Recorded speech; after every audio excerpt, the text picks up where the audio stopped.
Hello guys, it's just Hawes. As you can tell by the time video, I'm doing a review for Harry Potter?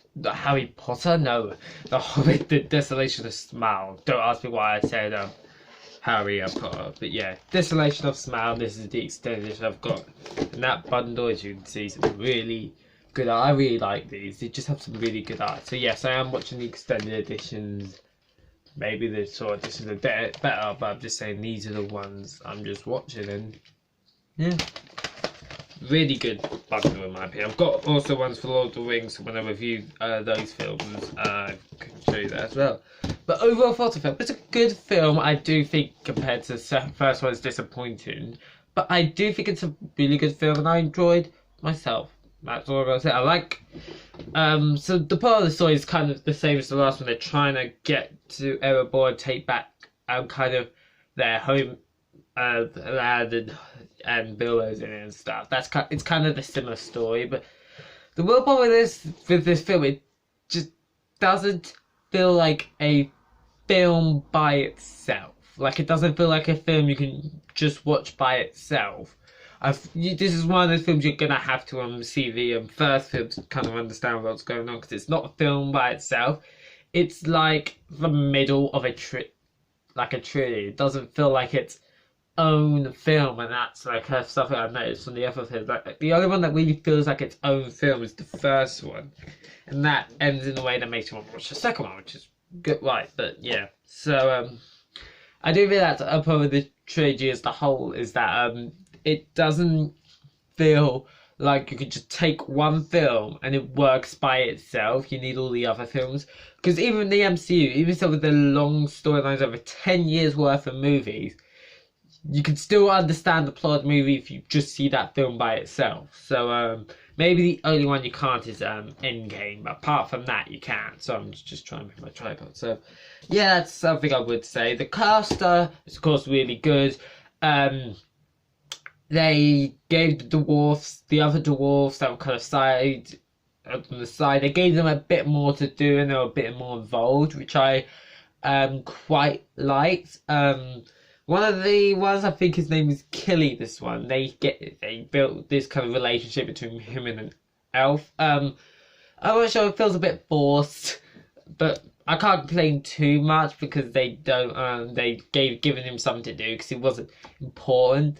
But I feel that's the problem. You treat him as not important in the first film, you try and make him important in the second film, and it kind of doesn't work. When it is important, like, relationship, it doesn't really make sense or anything like that. It was quite cool to see Legolas in this trilogy. That was cool. But yeah, one of the flaw I've noticed with this film is that they kind of swapped main characters. What I mean by that, yes, Bill Baggins is a main character. There's like multiple main characters, but there's always a main character in the center of the film. In the first film, it was Bilbo Baggins just being this good person, being taken on this adventure, and it was a lot of fun. But this film, it feels like they changed the center of attention to Thorin Oakenshield, which, don't get me wrong, Thorin's a very cool character, but I wouldn't be, if they made, it's just like, it's hard to say who's really the center of attention, Bilbo Baggins or Thorin. Those are the kind of two main ones in this story so far. But it just felt a bit weird of them changing the main character, because the main character was bigger. I'm not sure if that's just how I feel. Like, Bilbo Baggins was used quite a bit, but the problem with his character now is that he's always achieved the hard part of getting to know these dwarves, getting trust, becoming friends with Thorin. That was the main story from that film, and they did that story very well. But once you've done that story, he's just kind of there. He's just kind of there in this film, and I don't really feel like it's till the end of the film it's weird. He's treated good, but it's still quite weird, because he just doesn't feel, because once you've done that story, he just kind of feels that they're doing stuff. Like, he does do some stuff which is helpful, but he just doesn't feel like he has his own unique story, because his own unique story has already been told. which is good. That was a good story that they told, but they didn't kind of build anything else within his character. I thought when they did more of this character, Thorn's kind of a more complex character. So yeah, don't get me wrong, he's still good in the movie. I still enjoyed him. It just felt weird that it feels like they've now swapped the main character. Like in the first film, Bilbo Baggins was the main character, but Thorn was a main character, just not the main character.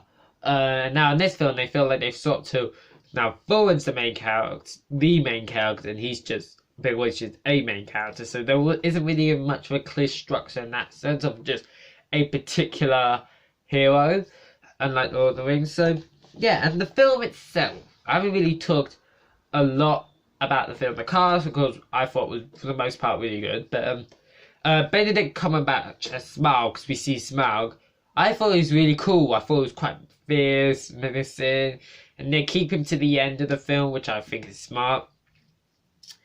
But yeah, I quite liked how he was in this one. I thought Benedict Cumberbatch, I believe that's the person who voiced Smaug. If I'm wrong, I look like an idiot right now, but I believe that's the person who voiced him. I thought it was really good. But the film itself was just good. It wasn't great like the first film. I thought the first one was really good. This was just good, really good.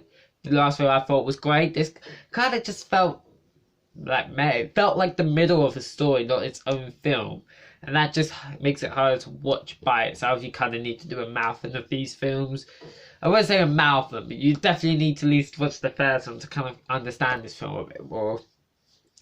So yeah, it's definitely an interesting film to review. Forward, although I complained how they changed the main characters, Forward is a really good character, and he has a really complex character because of something they talked about in the last film about this dragon sickness his grandfather had, and that really comes into play in this film and gets more of a big deal in the third film. So yeah, this is I would say it's a really good film, not as good as the first one. It just feels a bit weak in that sense. It just feels like the most of the film, it just feels like it's good. It's just good, but it's not great. It just doesn't feel like there's any moments of the film that really peak till the end, and that peaks a bit, but it isn't as cool as it potentially could have been. It's good, but it just feels like for most part the film just stays on a flat level, which is a good flat level. It's not like a low flat level. It's a good flat level,